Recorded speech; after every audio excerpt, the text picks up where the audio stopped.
2012 সালের 8 এপ্রিল কিন্তু সুনীল নারিনের অভিষেক হয় ভার্সেস রাজস্থান রয়্যালসে। 15 এপ্রিল সুনীল নারিন কিন্তু 4 ওভার বল করেন, 5টা উইকেট নেন এবং মাত্র 19 রানের বিনিময়ে। 2012 সালের কথা বলছি। 2013 সালের 16 এপ্রিল আইপিএল এ তার ফার্স্ট হ্যাট্রিক এগেইনস্ট পাঞ্জাব। 2014 সালে কেকেআর এর হাইয়েস্ট উইকেট টেকার হন সুনীল নারায়ণ। 2015 সালে মাত্র 8 ম্যাচ খেলে 7টি উইকেট নিয়েছিলেন সুনীল নারিন।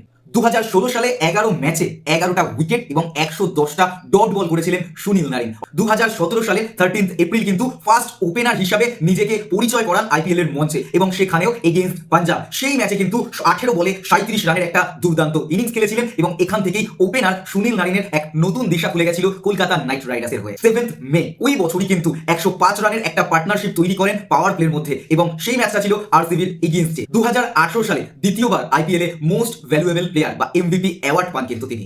2019 সালে তিনি টোটাল স্কোর করেন 143 রান এবং 10টা উইকেট নেন। 2020 সালটা কিন্তু তার জন্য খুব একটা আহামরি ছিল না, সেখানে তিনি 121 রান করেন এবং 5টি উইকেট নেন। 2021 সালে কিন্তু তিনি 16টি উইকেট তুলেছিলেন এবং তার ইকোনমি ছিল 6.45। 2022 সালে মোস্ট ইকোনমিক্যাল বোলার হন কিন্তু সুনীল নারিন, যেখানে তিনি 9টা উইকেট তুলেছিলেন এবং 5.57 ছিল কিন্তু তার ইকোনমি রেট। 2024 সালে 16 এপ্রিল তিনি কিন্তু স্কোর করেন 100 ভার্সেস রাজস্থান রয়্যালস। তিনি কিন্তু become the first player to hit a century and take 100 wicket in IPL. 26 May তিনি কিন্তু তৃতীয়বারের মতো আইপিএল এর শিরোপা হাতে তুলে নেন এবং এই সিজনেও কিন্তু এমভিপি অ্যাওয়ার্ড অর্থাৎ মোস্ট ভ্যালুয়েবল অ্যাওয়ার্ড থার্ড টাইমের মতো অ্যাচিভ করেন।